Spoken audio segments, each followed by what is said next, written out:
Hello everyone, welcome back to my YouTube channel. So for today's video, our topic is all about the solutions of right triangle.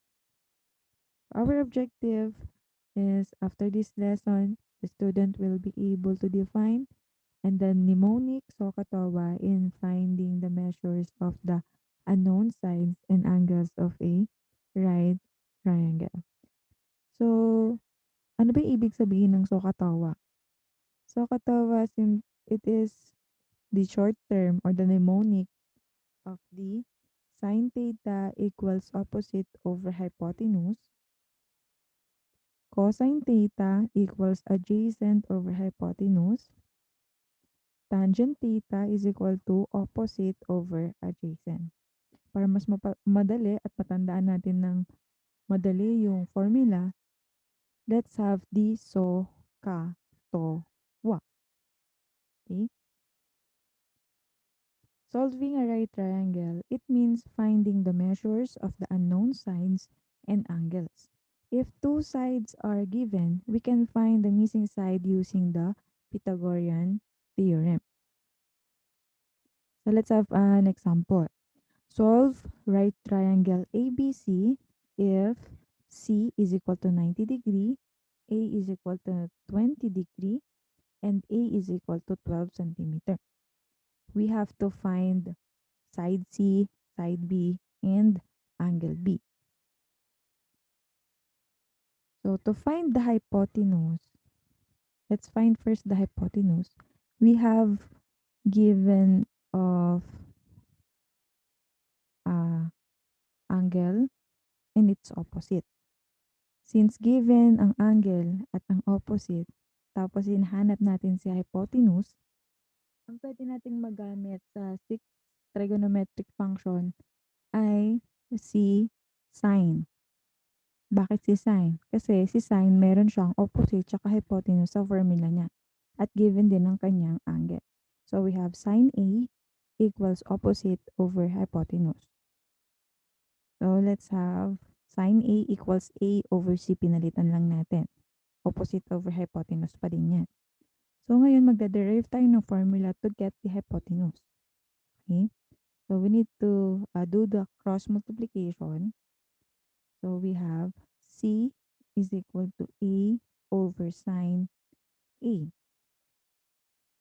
Okay. So let's substitute the value of A. We have 12 and the value of uh, angle A is 20 degree.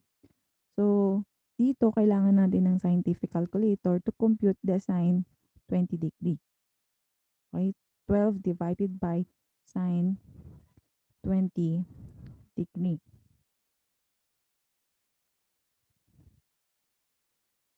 Make sure na yung scientific calculator ninyo ay nakaset sa degree mode. Tapos saka natin pindutin yung kailangan nating isolve. So let's have 12 divided by sine, tapos yung angle natin 20, and click equals.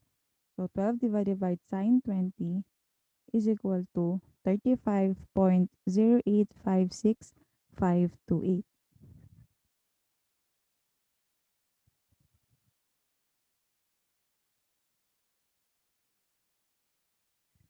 Okay, that's the answer.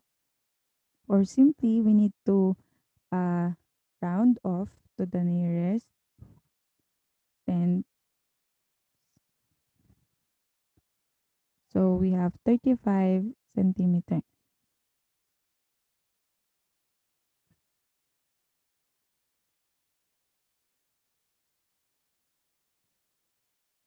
So let's have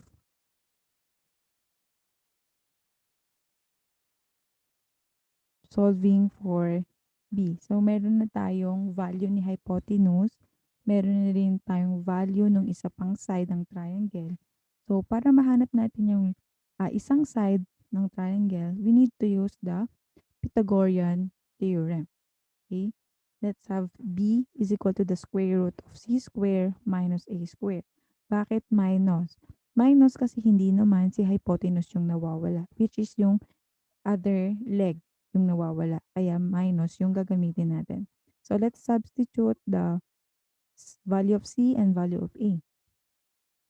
We have C is 35, 35 square minus 12 square. So 35 square is 1,225 and 12 square is 144. So let's subtract 1,225 minus 144. We have the square root of 1,081. The square root of 1,081 is 32.88 centimeter or 33 centimeter. Ni-round off na natin para wala tayong decimal. Okay? Next. So, meron na tayong value ng ating tatlong side. Ang nawawala na lang ay si angle B. Okay? Tandaan nyo po na ang angle measure of a triangle ay 180 degrees. Ang kabuuang angle ng isang triangle. So, meron na tayong 90 degree dito, which is the right angle. So, now, A and B is complementary to each other. So, to find angle B, kailangan lang natin i-minus sa 90 C 20 degree. Okay? Because they are complementary. 90 degree minus A. 90 degree minus 20 degree is equal to 70 degree. So the value of our angle B is 70 degree. Next, example. Solve right triangle ABC if C is 90 degree and A is 55 degree and D is equal to 21. We have to find angle B, side C, and side A. So side B, it is the adjacent of the angle theta. Okay? So let's find first angle B. Since angle B and angle A is again complementary to each other, we need to subtract angle A to 90 degree. Okay? So 90 degree minus A, 90 degree minus 55 is equal to 35 degrees. So the value of our angle B is 35. Next, let's find side C. Okay. To find side C, which is yung hypotenuse, meron tayong hypotenuse, meron tayong adjacent. So, ang gagamitin nating trigonometric function ay yung ka because we have adjacent and hypotenuse. So, cosine A is equal to adjacent over hypotenuse. So, we have cosine A equals B over C. Same pa rin yan because the adjacent is letter B and the hypotenuse is letter C. So, let's derive the formula to get the hypotenuse. So, we have C is equal to B over cosine A. Bakit naging ganito? Because we use the cross multiplication.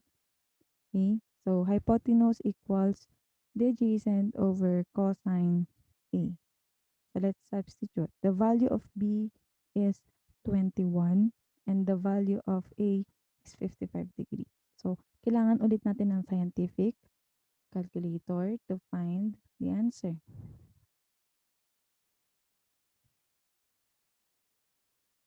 So, tandaan na dapat nasa degree ang ating scientific calculator. So, let's have 21 divided by cosine 55 equals 36.612387.